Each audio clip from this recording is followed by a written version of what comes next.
City India news Telugu. Mahabubnagar జిల్లా రాజకీయాల్లో అలాగే రాష్ట్ర రాజకీయాల్లో విద్యార్థి నాయకునిగా తెలంగాణ వాదాన్ని, తెలంగాణ ఉద్యమాలను చురుగ్గా పాల్గొని కాంగ్రెస్ పార్టీ భావజాలంతో విద్యార్థి దశ నుంచే నాయకత్వం వహిస్తూ ప్రధానంగా మహబూబ్నగర్ ఉమ్మడి జిల్లాకు సంబంధించి కాంగ్రెస్ పార్టీ భావజాలము, కాంగ్రెస్ పార్టీ నిర్మాణము గ్రామ స్థాయి నుంచి రాష్ట్ర స్థాయి వరకు తీసుకెళ్ళి మా అందరికీ నాయకుడైన స్వర్గీయ జగదీష్ రెడ్డి గారి విగ్రహ ఆవిష్కరణ రేపు 4వ తారీఖు పద్మావతి కాలనీ గ్రీన్ బెల్ట్లో విగ్రహ ఆవిష్కరణ కార్యక్రమం ఉంటుంది. విగ్రహావిష్కరణ కార్యక్రమంలో పిసిసి అధ్యక్షులు, డిప్యూటీ సీఎం గారు, జిల్లాకు సంబంధించిన మంత్రులు కృష్ణారావు గారు, శ్రీహరి గారు, ఉమ్మడి జిల్లాకు సంబంధించిన శాసనసభ్యులు, మాజీ శాసనసభ్యులు, శాసనమండలి సభ్యులు, ప్రజాప్రతినిధులు అందరూ కూడా పాల్గొంటున్నారు.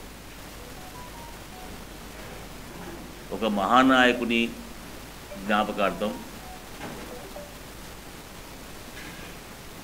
ఆయన శ్రేయోభిలాషులు, అభిమానులు, కాంగ్రెస్ పార్టీ కార్యకర్తలు, వాళ్ళ కుటుంబ సభ్యులు కలిసి ఓ నిర్ణయం తీసుకొని ఆయన సేవలను గుర్తించి విగ్రహ ప్రతిష్ఠ జరుపుకుంటున్నాం. నాయకుని విగ్రహ ప్రతిష్ఠ అనేది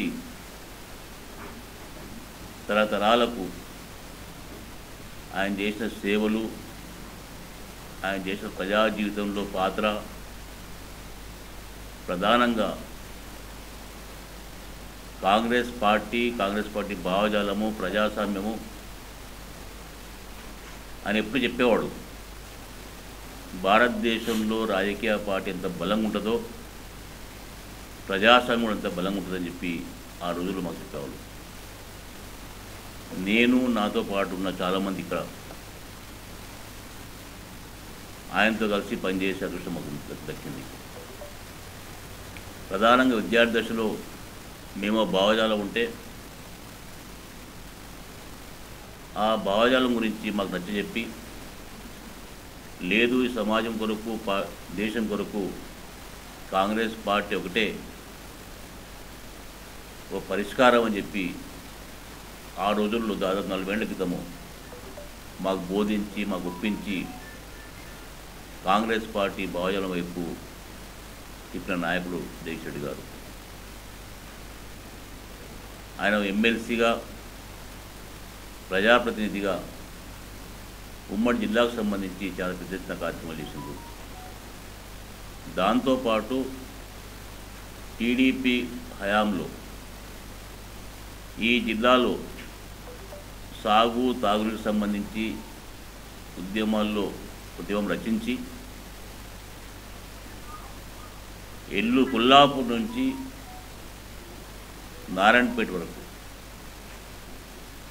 అతను, డాక్టర్ మల్లు రవి, చాలామంది నాయకులు కలిసి పాదయాత్ర చేసి, దాని తర్వాత అలంపూర్ నుంచి హైదరాబాద్ వరకు కాలినడకన పాదయాత్ర చేసి తలపొట్టి, నెట్టంపాడు, భీమా, కోయిల్ సాగర్ మోడరేషను ప్రాజెక్టుకు సంబంధించి ఆ రోజు ప్రభుత్వం ఒత్తిడి తీసుకొచ్చి ప్రభుత్వాన్ని కనువిప్పు చేసిన నాయకుడిగా ఈరోజు జిల్లాలో పేరుంది. అదే కాకుండా అధికారం ఉన్నా లేకున్నా ఆ భావజాలంతో ముందుకెళ్ళి తెలంగాణ రాష్ట్ర సాధన కొరకు అందరినీ ఏకం చేసి కాంగ్రెస్ పార్టీ కోఆర్డినేటర్గా, ఆ రోజు జరుగుతున్న ఉద్యమాల్లో జేఏసీకి కోఆర్డినేటర్గా వివరించి తెలంగాణ సాధన కొరకు కృష్ణా కృష్ణా కమిటీ వచ్చినప్పుడు, శ్రీకృష్ణ కమిటీ వచ్చినప్పుడు కానీ వేరే సందర్భాల్లో కానీ ఆయన ముందుండి నడిపించిన నాయకునిగా పేరుంది. ప్రధానంగా మహబూబ్నగర్ జిల్లాలో చాలామంది నాయకులు సర్పంచ్ స్థాయి నుంచి మంత్రుల స్థాయి వరకు చాలామంది నాయకులను తయారు చేసి తీర్చిదిద్ది జిల్లా అభివృద్ధి కొరకు, పార్టీ అభివృద్ధి కొరకు ప్రణాళికలు వేసి ఈరోజు ఒక పెద్ద పేరు సంపాదించిన నాయకుడు జగదీష్ రెడ్డి గారు. ఈ జిల్లాలో కొంతమంది నాయకులు చరిత్రను ముద్రేసుకుంటే దాంట్లో జగదీష్ రెడ్డి గారు ఒకరని నమ్మకం చెప్పక తప్పదు. ప్రధానంగా మహబూబ్నగర్ అసెంబ్లీ కాన్స్టిట్యున్సీ, మహబూబ్నగర్ పట్టణము, ఈ పట్టణంలో ఈ కాన్స్టిట్యున్సీలో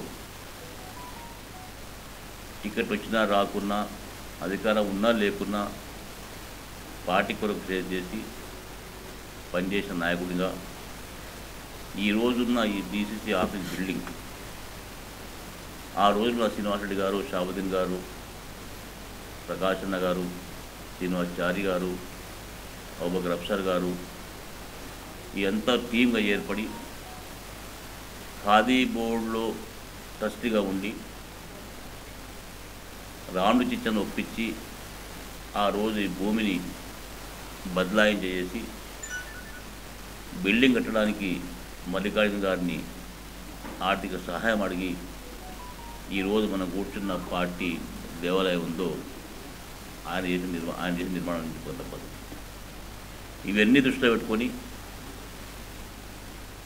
కాంగ్రెస్ పార్టీ కుటుంబ సభ్యులు, శ్రేయాభిలాషులు, మిత్రులతో కలిసి రేపు జరగబోయే 5వ వర్ధంతి అని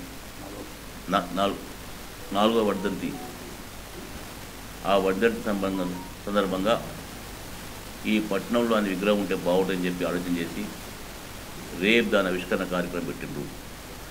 నేను మీ ద్వారా 4 తారీఖు 4th రోజు విగ్రహావిష్కరణ కార్యక్రమం పెట్టిండ్రు. మీ ద్వారా జిల్లా ప్రజానికానికి, కాంగ్రెస్ పార్టీ శ్రేణులకు, కార్యకర్తలకు, కట్టులకు, నాయకులకు, ఆయన అభిమానులకు పెద్ద సంఖ్యలో ఆ వర్ధంతి సభలో పాల్గొని విగ్రహ ఆవిష్కరణ కార్యక్రమంలో పాల్గొనవలసిందిగా విజ్ఞప్తి చేస్తున్నాను.